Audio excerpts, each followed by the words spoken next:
I'm excited to welcome Greg Tremblay to the podcast. Critically recognized and listener beloved, Greg's work has been praised by Audiophile Magazine's Earphone Award, numerous blogs, and he's the recipient of the Goodreads Reader's Choice Award for Best Narrator 2016 in MM Romance for Dirty Heart by Reese Ford. In addition to the Greg Tremblay name, he also maintains a curated collection of uniquely and delightfully spicy treats branded under the Greg Brudor name. Welcome, Greg. Hey, it's great to be here. I totally feel like I'm killing that your second name. Pronounce it right for me. Boudreaux. Boudreaux. Okay. Yes. There's a great origin story of that one as well. So, we can talk about him in a minute, but I think we had plans on that anyway to talk about that. But. Yeah. Or you can give both, because it is origin story time, because all good stories start with that origin. Start with an origin story. That's right. How did you get into audiobook narration? The short answer is luck and misadventure. The more complete answer is actually that when I was at university, I studied theater and computer science because I had a passion for the stage and also for making rent on time. So when I graduated, I really wanted to be a voice actor. It's one of the things that I was passionate about. And I talked with a couple of people who said, oh, yeah, I think you'd be good. Why don't you move to LA and in 4 or 5 years, you could probably find an agent or something. I was like, that's not a plan. That's the start of a cautionary tale. I mean, that's how I began living under a bridge in a refrigerator box. So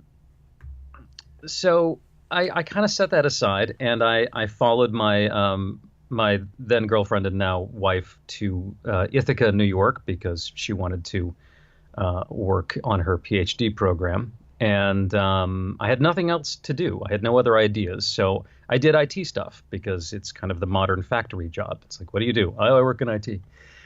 And I did other things on the side, trying to find that thing that filled my soul. I did some theater work, but there wasn't a lot of professional theater in central New York to be done for pay. So I did some explainer videos, and I did some training video kind of stuff doing voiceovers. And about 5 years ago, in late 2013, a friend of mine who was an actor in D.C. and I were talking, and she said, the voiceover world has really changed because technology has really changed. And she forwarded me a couple of emails that I looked through, and a lot of them were kind of scams. But I found this one piece of information in one email that mentioned something called ACX. And I thought, all right, it's probably a scam, but I'll go check it out just to see what it is. And so I looked up ACX, which I discovered was essentially Match.com for audiobooks. It was like, hey, you've got a book, you've got a voice, we could make a match. And it was fascinating because audiobooks were one of my most beloved mediums from a very early age. I mean, my mom used to record them on tape for me when we would go on car trips. In the 90s, I was listening to them. I loved things like the recordings of the Ellis Peters stories, the Brother Cadfael mysteries. And my thinking was, well, first you become a famous actor, then they'll let you do audiobooks. So the notion that I could do audiobooks at all was stunning to me. It was one of my favorite things to do. I mean, it's right up there with animation, which I have yet to get the chance to do. But so I went on to ACX and I found 3 books that I wanted to audition for. And one was a high fantasy book called Shard Knight. And one was a contemporary fiction called The Leap Year Boy, about a kid that's born on leap year day and it only ages at 1/4 the normal rate. And another was listed as a gay romance called Dirty Kiss. And I had a moment of hesitancy about doing a romance book. I was thinking, well, maybe am I going to get pigeonholed as only being a romance, actor, blah, blah, blah. And then I had a very weird moment where I thought, and it's just romance, and went, oh, that's a fascinating prejudice. Where did that come from? I mean, you've enjoyed reading books about bug-eyed alien monsters, so clearly that's legitimate literature. And romance is just it was like this fascinating moment of discovering a prejudice in myself. And I'd read romances and liked them, so I went, why do you think that? So I poked that, and I downloaded the book because the publisher had uploaded the entire thing, and I read through pretty much the whole book in a morning, and went, oh my God, this is great. I mean, it's this modern, gritty noir PI story with this fun romance backbeat to the whole thing, and so I was like, well, yeah, and I submitted an audition, and I submitted an audition, amusingly enough, on the 29th of January, 2014. Interesting, because people should know that we're actually recording this on January 29th of January 2018. So exactly 4 years from this morning that I'm recording this, I got an email back from the publisher about a half an hour after I submitted the audition saying, yep, we loved it. And by the way, it's a series. You don't mind doing the next 3 books, do you? So from an actor's perspective, it was amazing. I submitted 3 auditions and I booked 5 books out of 3 auditions because I got the fantasy. I didn't get the fiction, and I got the romance. And Dirty Kiss was a kismet moment. It was the right book with the right voice at the right time. It was in that couple of years where the LGBT romance market was doing a second tryout audiobooks. They had been marginally successful initially, and Dirty Kiss and maybe a half dozen to a dozen other books in that year really got a grip, and people loved them. And so it was not only artistically rewarding, it was sufficiently fiscally rewarding for me to be able to improve, my physical setup, improve my approach to things. I learned an enormous amount, and moved forward, and haven't looked back since. The Boudreaux line came along actually partly because of Rhys Ford as well, because we did some other books that were not romances at all. And some readers were kind of like, well, where was the sex? I mean, I got a Rhys book and Greg read it, and I feel cheated. I never got any sex. And I was like, because I'm going to record all over the place. And I went back and forth on it, and I still don't know what the perfect answer is, but I started the Boudreaux line as a certification that I promise you there's a good plot and plenty of hot sex in the book. There's at least 2 or 3 excellent and make you sweat on the metro sex scenes in this book, and that's my promise to you. And Boudreaux is actually my other family line. About 5 generations back, it turns out that my 5th great grandfather, Monsieur Tremblay, married his mom, but Monsieur Boudreaux was the dad of all of my relatives, and decided that Canada was not for him, and he scarpered off to the bayou in Louisiana and became part of the Cajun culture. So it's my saucy, slightly more free-spirited side of things. So I don't know, it's not so much a pseudonym as it is a branding line. Mm-hmm. Do you decide what goes in there, or do the people who contract you decide what goes in there, or is it kind of a mix?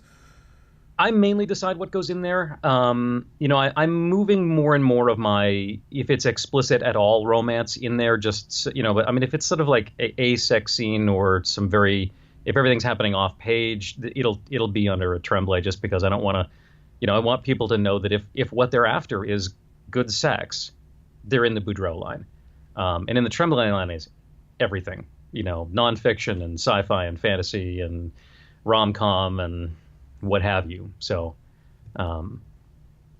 it's become a bit of a balance. I don't know. Maybe I should have just left it and kind of left people to sort them out by themselves. I don't know that there's a perfect answer. Some people like it, some people hate it. I'm torn some days. We're moving on. It is what it is. So I'm sticking with it now because I may as well rock it on. So yeah, absolutely. You've got it set up, so you might as well keep it going. I've got it set up. I may as well keep going. But. And set the reader, or in this case, listener expectation appropriately. Well, and it's it's nice, as I say. I mean, I do have some nice freedom now to be able to to pick and choose what I do, and so the promise that there's going to be solid plot is the other piece that I'm in there. I'm like, it's not just sex. There's plot and sex, but and those combinations are quite awesome, actually. I love it. When it all comes together correctly. Yes. It's kind of a brilliant thing. You made a mention that 2014, as you got into this, was really kind of the resurgence of gay romance in audiobook. Mm-hmm. Do you see overall, though, that audiobooks really seem to be coming into their own more than ever before? It really seems like it's still an up-and-coming and growing piece of the puzzle for authors. It is. And that's not a subjective perception. You know, the Audio Publishers Association, of which I'm a member, tracks the growth of audiobooks, and audiobooks have seen double-digit growth every year for the past 6 years. Starting in 2012, 2013, audiobooks grew between, my recollection is somewhere between 19 and 46% every year.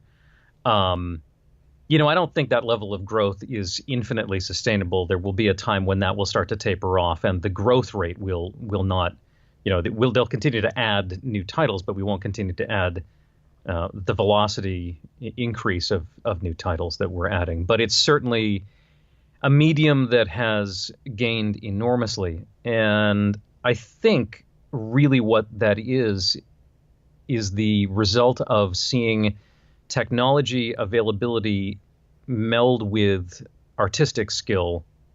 As the technology got better and cheaper, and the things that you had to do to make the technology work got a little bit more straightforward, it's allowed the actors with the skills to approach audiobooks, which is not a universal acting skill, to find that technology and find the avenues into producing them. And that's, definitely increased the availability of audiobooks. They're a neat opportunity for authors. Not every book is a great fit, and it's tied in with so many other things. I mean, it's not an instant moneymaker, but it can be a good financial investment for authors if it's done with forethought and awareness of pitfalls, and it's such a neat medium. A lot more people are enjoying the ability to read while working out, exercising, driving, gardening, getting things done. My favorite, somebody told me that they almost drowned because they were laughing too hard because they were listening while they were swimming laps because they've got the waterproof iPods. And I was like, don't make me put a disclaimer on the books. Not responsible for accidental drowning. And I'm very proud because abridged audiobooks used to be 85 to 90% of the market, and at the last count, I think they're less than 1% of the market. People, we want our full books. We don't want a dumbed down version. We want the entire thing, and I'm proud of that because I think that's the way they should be. There's no need to abridge an audiobook. People want to get lost in it. So yeah, absolutely. I like seeing that.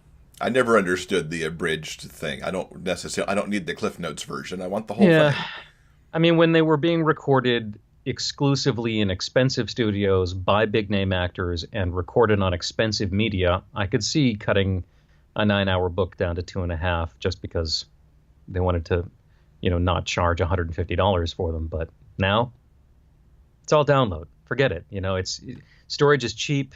And why not get lost in that book for 14 hours? All with it. Yeah, absolutely. So you talked about the many genres you work in, the rom-com, the sci-fi, the nonfiction. Looking at some of your gay romance titles, you've got a couple of newer ones out there in the market. Yeah, we just dropped a few in the last week or so. I think the newest one, if I was looking correctly, is Oversight by Santino Hassel. Tell us a little bit about that and the characters you're giving voice to. So Oversight is the third book in Santino's Community series, which is third book or second?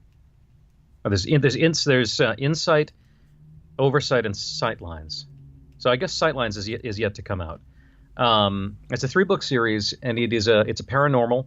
Um, it is in that sort of subgenre where there is a romance to each of the books, but the overarching plot is a paranormal plot, and it's a setting where psychics of various forms exist within our society and have formed a community of their own, potentially for protection and for mutual support. But as with many things, there's always sort of a sinister flip side to any kind of organization that becomes very totalitarian.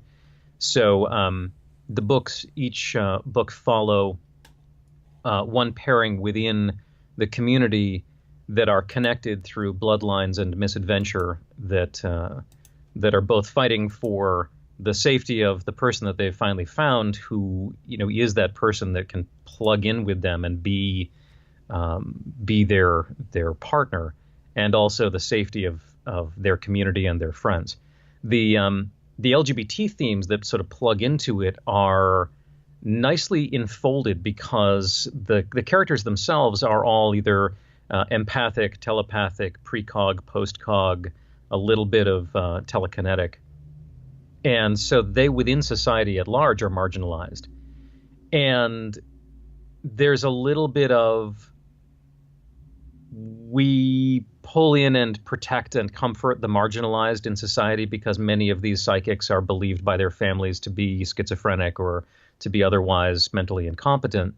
And of course, a lot of that dovetails in with at-risk LGBT youth who are on the streets, who can't figure out why they can. Not only are they gay, lesbian, transgendered, genderqueer, but they're also not plugged in the way everybody else is. They're seeing things that they don't understand in dreams or from other people's emotions and minds. And so it's all woven in kind of nicely. And it's a neat array of characters from Texas to Queens to upstate New York to California. So you got to do a little bit of working around, and I was very proud. The proofers from Tantor totally just went with it and did not question me on the fact that the guy from the Bronx asks people questions. I was waiting for them to tell me that that's not how you say you're going to ask somebody a question, and they totally didn't. They let it fly. I was very proud. I didn't have to fight back on that one. That's good. I'm all right with it. So. And in addition to that, you're another one of the books you've had out recently, which is one of our favorites as well, as Wild Trail by A.M. Arthur. Oh, yes. A.M. Arthur's, yes. And you got praise from Audiophile magazine for that one. Congratulations. They did. I'm very excited to see that. I'm excited to see Audiophile, getting a few more. I mean, again, there's only a handful of reviewers at Audiophile, so they have an increasing job on their hands with the increasing number of audiobooks. But that was one of my first Harlequin titles. Harlequin has started doing the gay romance line especially. And we did that one. I think the sequel to it we're recording in another month or so. And lovely, lovely book. It's nicely paced, very well set up. It's a dude ranch in Northern California, and yet the population of it is kind of interesting because the lead cowboy used to be an LA SWAT member who, I can't give away the backstory of why he left SWAT, but it's personal trauma and going back to nature and going back to family, and so he lives with his grandfather, who is gay and not with anybody really, but on this dude ranch that they've established that's like, look, we're super LGBT friendly, and if you are super not LGBT friendly, we will super not get along. So you should get back in your car and just keep on driving. And it's hard to describe it because so much of the story is woven into the plot and the backstory, so it kind of gives things away. But it's a nicely paced, really fun story. I get to wander around in a little bit of that, kind of central Western American dialect, that kind of Wyoming into Northern California, and just the kind of the ranch rhythm of things, which is fun. It's a neat book. It's a dusty narrative. The way that the narrative flows is very much evokes the aesthetics of that part of that kind of scrub California pine, pinyon forest, and a little bit of Joshua tree, and kind of some. It's and what's funny is a lot of the emotional parts pour through that narrative just like a stream in that part of California. You kind of run through these dusty moments of angst and backstory, and then there's an oasis, and it's nicely done. It's a neat story. Yeah, so it was a lot of fun to work with. Audiophile certainly called out your narration for some of that very stuff that you just talked about as well. It's Audiophile's been very nice to me, and I'm thrilled. But it's so it's neat to see Audiophile reviewing the genre more. It's there's a lot of excellent books, and there's a lot of excellent stories. I mean, the genre is really such a giant bin of so many different subgenres that for the longest time it's just been, oh well, are they the same gender? Oh, over there in the gay section. It's like, well, yeah, but it's really a sci-fi, or it's really it is a romance, and they're all metadata books now more than genre subgenre. It's male and it's romance, but it's also and so so it's it's neat to see it getting more recognition, and I think they've got 2 reviewers that are really interested in male romance, and they're starting to branch out a few more of them. So good for them. That was nice to see. That's great. Yeah, good for them. So if I counted right on Audible, you released 55 books in 2017 between your 2 names. How on earth do you create so much in a year? I am fortunate enough to do this full time now. That's about a year and a half. It's going on 2 years that I left the day job behind, and I do this as my sole job. I credit Google Calendar with a large portion of that. It's careful planning and figuring things out into the future. I'm blessed that I get to work with both independent authors, boutique publishers like Riptide, like Dream Spinner, and some of the more established audio publishers, and some of the big 5 as well. And I fill my calendar up going out 3 or 4, sometimes 5 months, and but I have to make sure I leave some space, because when the more established publishers call, their timeline is like 3 weeks. They know 3-4 weeks out maybe that they need me, and here's a book. So I organize my entire week into production blocks of 3 hours of time in the booth, which translates to 1.5 hours of finished audio, 2 hours on an excellent day. But if I can bank on 1.5, then I'm safe. So I do one of those morning and afternoon, 5 days a week. And I know that if I need to adjust or massage, I can pick up to 3 of those stints on an evening and 2 of them on a weekend. So I can add an additional 5 production blocks if I have to. I think when I ran my numbers, I think I actually recorded 63 audiobooks in 2017, between ones that were actually coming out in the beginning part of 2018. I work on an excellent YA serial for the company Serial Box called Remade, which I do with a very talented actress named Laurel Schroeder, and so those don't show up on the Audible list. And some of the anthologies that we end up doing, we don't get credited on, which is kind of annoying, but they don't show up. So it's weird. I have my own frustrations with that, partly because when I get them, I'd love to know who did this other story, but I have no idea which one of my colleagues. So I'm posting it on Facebook like, hey, who read this story for this anthology I was part of? Anyone? No one? Okay. Well, it's interesting that they don't do that, because we're certainly in an age now At least from what I hear in gay romance circles, where people will pick up a book because of who narrates it, not necessarily who writes it. And so it would seem like they'd want the names on the anthologies too, because it might sell copies. I would think, but anyway, by gum, when I'm in charge of that production house. Did you ever see that coming when you started, that it could be somebody's picking up a book because Greg Tremblay narrated it rather than the author who was responsible for the creation of the words in the story? Well, I did because I did that already. Huh. I have narrators that I have followed from series to series, and they, to me, it's always been very much like the days of pocket books, where in the back of the book there were 5 pages of other books that were similar, either by the same author or that the author had done a dual authorship with, or that Tor or Ban or Bantam was hawking to people that liked this book, and there was lots of I'll pick that up. I think it's an obvious to me, just because we do it with movies. There are times where you're like, oh, I really love what Charlize Theron does. She's in that?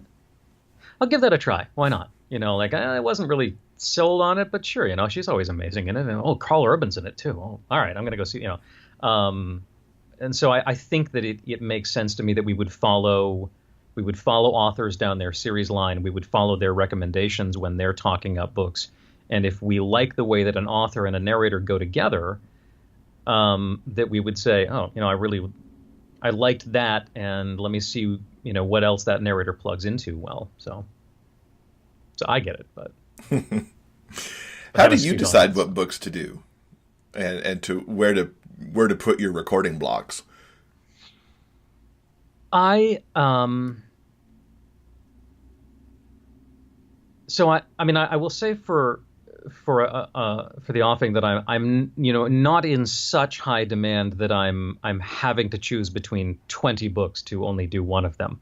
So I do still do a lot of the books that are coming down the pike, and I'm fortunate enough that I am very happy with most of those. There are some books I'm not the right fit for, and thankfully I'm in a position where a lot of authors I can have a good conversation with, where I can go, I don't think that I'm the voice for this book. Even some authors that I've worked with, or I'm like, I love doing your sci-fis, but this next series is a woman's story. It's not told in first person, but it's still her narrative, not mine. Can I please recommend any of my amazingly talented colleagues? How about this one or this one or this one? Why don't you give them a listen? Just because it's not inherently my narrative. I have no difficulty with character voices, but why would you have me read a narrative that was predominantly a person of color, predominantly a woman? There's a lot of stretch. I do some tension with the fact that I record gay men's stories because I'm bisexual, but I've never really lived the exclusively homosexual experience. I've lived functionally as a heterosexual man for most of my life, even with some male partners. So that's a tension that I go back and forth with. I'm like, is this my narrative? Is this not my narrative? And so I have a very strong feeling that you can only kind of cross one step away from your dominant experience. So I might do a story with a minority main character that was not at all about the experience of being a minority or a person of color, who was in all other respects very much like myself. But I do try to steer away from really stepping into somebody else's narrative to tell. I also prefer not to tell stories that are entirely in a dialect that's not an American Midlands dialect. I'm certainly comfortable with character voices, but I kind of feel like if the whole book is supposed to be told in a British RP, why don't you hire a British narrator? Not that I can't, but why? And there are some books that simply don't translate well into audio. There's some really neat stuff that can be done with publishing. And sometimes you'll see authors that a chunk of the book is actually the visual kerning on the page, where that's part of how they've actually crafted the communication. It's like, this isn't going to translate. We don't have any way to do this. If the whole book is, you don't want to listen to me read you a Calvin and Hobbes strip. I mean, I can describe it, but it just ruins it. So, right. So we steer away from some of those as well. But, what I enjoy now is that I do get to sort of cycle through my genres. My favorite genre to record is one that I haven't done recently, just because I enjoy the kind of challenge of, at a certain point, you're kind of going, all right, I need a book where no one's kissing just because. And then you're like, all right, I need a book where no one is shooting anyone for a little while and there's no spaceships. And then at a certain point, you're kind of going, if I have to look up one more faculty member's last name pronunciation for another nonfiction, I might scream, can't someone just fall in love? What's coming up next in the gay romance genre specifically? Gay romance genre specifically. What am I doing next? Well, we've got a couple that are coming out. So I'm actually looking because I need to tell you what is specifically next. I do think that there's only that one. There's only the 2 Centino books out. So we'll have the third one. Sightlines is the third in the community series. That's coming out. We're recording. Yeah, Insight Overs. Yeah, so Sightlines is coming out. We're recording the next book in the A.M. Arthur line that follows Wild Trail, which is called Roped In, and the next in Sylvia Violet's Ames Bridge series, the name of which is currently escaping me. I've got it written down somewhere. Tied Down. Tied Down? Yes, I think it is. Or Tied to Home. Something along those lines. It's in my other section. Sorry, Sylvia. So those are the ones that are coming up. So Oversight or Sightlines would be out, I'm guessing, in the next couple of weeks. So middle February. Yeah, it's done with post-processing, and we already did I think we did the pickups for that. Yeah. So that should be out shortly. There's a couple others in the pipeline. We've got Amy Lane's Redfish Deadfish is all through post and should be entering into the Audible QC. Andrew Gray's recent Hearts Unheard, and then Mary Calmet's Late in the Day as well. So those are all Dream Spinner titles that are going to be dropping anytime. Cool. So sometime in the next 2 weeks, I would imagine. Very cool. Nice. Yeah, there'll be a little flood here in February. Prolific that you are. It's not surprising. You've got all these coming right out the door in February. Just keeps coming. So what's the best way for folks to keep up with you online and to know what's coming down the pike? Definitely to look me up on my blog, Pros and Cons, which is at gregtremblay.com. You can follow me on Facebook and Twitter as well. Twitter, G Tremblay Voice, and Facebook, G Tremblay Voice.